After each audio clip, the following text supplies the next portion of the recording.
During the California wildfire season of 2020 and 2021, the Castle and the KMP complex fires burned approximately 259,000 acres, of which 97,000 acres were in Sequoia and Kings Canyon National Parks. Burning through multiple sequoia groves, these two fires resulted in the loss of thousands of giant sequoias. Overshadowed by this ecological devastation were the impacts to archaeological sites.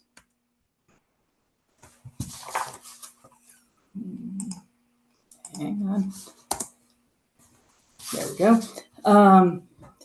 When we're looking at the intersection of the natural and cultural landscapes, it's important to understand the ecology of the giant sequoia. Sorry, backing up the screen. There we go. Giant Sequoia dendron giganteum, I'll get it said this morning, are found in a narrow range along the western slope of the Sierra Nevada at an elevation of 5,000 to 8,000 feet. They are found in distinct groves, of which 39 are in Sequoia and Kings Canyon National Parks. The giant sequoia, as the name suggested, is a really big tree. Mature sequoias have an average height range of 164 to 279 feet, an average diameter range of 20 to 26 feet, and the age estimates are around 2,000 to 3,000 years. The world's largest sequoia by volume is within Sequoia National Park. And as climate allies, these old-growth sequoia groves are second only to the old-growth coast redwood forests in storing massive amounts of carbon per area. Giant sequoia also have a high tannin content, which makes it resistant to rot and deters insects and fungus infestations. Giant sequoia groves lie wholly within the Sierra Nevada mixed conifer forest dominated by California white fir and sugar pine, with a shrub understory containing mountain misery, mountain whitethorn, and western azalea. Nowhere does the giant sequoia grow as a pure stand. It is a healthy stand of sequoia groves and mixed conifer are frequent fire forests. They are adapted to a natural fire return interval that is between 5 and 35 years. And on average, these groves experience fire every 10 to 15 years. Frequent fires equate to little or no fuel buildup, resulting in low to mixed intensity fires. Areas of high intensity fire effects generally are small in a healthy sequoia grove forest, about 1/10 of an acre to 4/10 of an acre, 4 acres of high severity within the groves. The sequoia groves in Sequoia and Kings Canyon National Parks are in the homelands of the Mono and the Yokuts, who traditionally burned the groves, creating and maintaining the low intensity fires as well. So what has changed? The fire size and scale is changing through a combination of factors. Droughts are running hotter and drier and more frequent than in the past. Logging of the sequoias occurred more than a century ago, and there's a long history of land management decisions to protect the sequoia groves by suppressing fire. These factors contribute to the change. This image here is a fire return interval departure model, affectionately known as FRID. This model shows where ecosystems have departed from their normal fire cycles.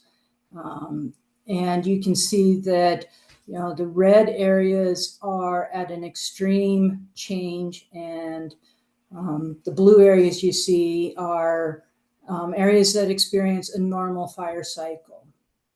Within the red, the landscape has not experienced fire for more than 5 times its normal time interval. And this is a long time for the fuels to build up, and it's a lot like stuffing your wood burning stove or campfire with just a lot of firewood. As a result, we are seeing larger areas of high intensity fire, and it's hard to describe the ecological devastation of these wildfires. So for the visual folks, this is a drone image of the Sequoia grove that burned at high severity. One of our groves, nearly every tree was killed. And in the Redwood Mountain Grove, which I'm going to talk about a little bit more, an estimated 975 to 1,575 large sequoias were lost to the fire. So what does this mean for the archaeology?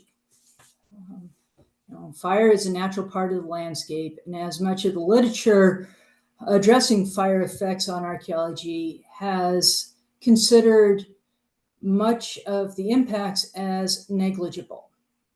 However, the same variables that are changing the fire environment for the Sequoia groves are affecting the archaeological environment. This is the Redwood Mountain Grove, and I want to look at it a little bit more in depth. Why Redwood Mountain Grove? Well, this grove had some previous archaeological survey. The grove was logged historically, and it experienced high severity fire. Post-fire ecological studies in this grove are showing that because of the loss of mature sequoia, natural regeneration is unlikely. And so the NPS will be replanting these areas, which also from an archaeological perspective means that Section 106 will be involved, and we are allowed an opportunity to do additional inventory. The history of sequoia logging in the Sierras is complex. It began as early as 1853. There were a number of large operations such as the Smith Comstock and the Converse Basin logging operations, and these were in full force by the 1880s and into the early 1920s. This logging history is tied to the conservation of the sequoias, and that would be an entire presentation in and of itself. So we're just going to briefly, gloss over that, but understanding that there were large logging operations, but there were also smaller family-run operations, which is what we see in the Redwood Mountain Grove, which include Hart Mill and Wortman Mill. When we look at logging landscapes as archaeologists, we tend to focus on the mills, the camps, the transportation structures such as flumes or railroads, very tangible elements that are likely to preserve and provide a lot of insight into the human behavior. However, there are many more ephemeral aspects of logging on the landscapes. particularly with sequoias, which are resistant to rot and tend to remain for many years. And you will see shake piles and partially processed lumber. And then my favorite, we'll call it vernacular architecture, where sequoia stumps were used as housing foundations. These are a little harder to identify and manage, and are often more at risk for wildfires. In Redwood Mountain Grove, we had one site of the vernacular architecture that was associated with the Hart Mill logging operation. And this site was Barton's Log. It was a modified sequoia log that was fashioned into a small cabin.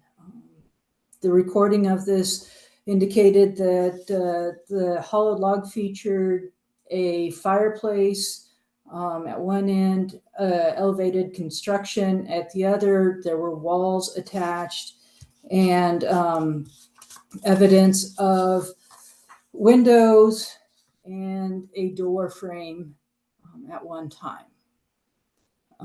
Barton's Log was one of 3 known sequoia logs used for habitation within the parks. During the KMP fire, Barton's Log was wrapped with structure protection material in an effort to protect it. And despite those efforts, we lost Barton's Log to high severity fire. And what you can see in this image in the left-hand corner are the remains of the log and all of the structure protection wrap that is traditionally used for protecting buildings during fire. And it is looking like basically an aluminum foil baked potato in a campfire that has just the aluminum foil left. And just showing a little bit of the new growth coming in after the fire. The photos with vegetation are 2 years after fire.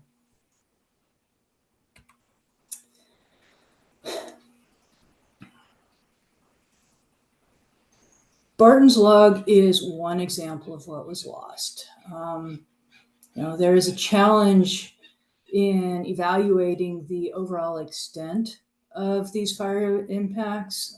In the 3 years, soon to be 4 years following the KMP fire, my crews have worked to complete condition assessments on all previously recorded sites and have completed survey on approximately 600 acres with an additional 16 new sites recorded. This is not without challenges. These areas are remote. To access Barton's Log and some of the other areas, it's a up to 7-mile hike from the nearest trailhead, and safety is a primary concern. The crews are working in an environment with no live trees, and they're constantly on edge and attuned to the wind and other potential impacts. And it's not an area where there are safe camping opportunities, which adds to the challenge of documenting the impacts. And the hits just keep coming. In 2020, we had the Castle Fire. In 2021, the KMP Complex Fire. In 2023, we had Hurricane Hillary, which in the area we were surveying of the KMP, we were seeing extensive sinkholes and subsidence. There was sheet washing and just extreme erosion in the area of high severity. And then in 2024, the park was hit again by the coffee pot fire in additional sequoia groves. When I first started developing this presentation, I wanted very much to be analytical and look at the effects of fire. And we do not have that data yet. We're processing it slowly. Managing a program with continual disasters is a challenge. But I ultimately found with this presentation that it is simply cathartic to acknowledge that we are losing these resources and that we will continue to try to adapt to the changing environment, and that we will continue to be proactive to the extent that we can. And just in closing, I have to say I have no transition for this last slide. I just really like to end with cool artifact photos, especially after talking about the loss of our resources. So with that, thank you. I appreciate this opportunity to share a little bit about the work we're doing here in Sequoia and Kings Canyon National Parks.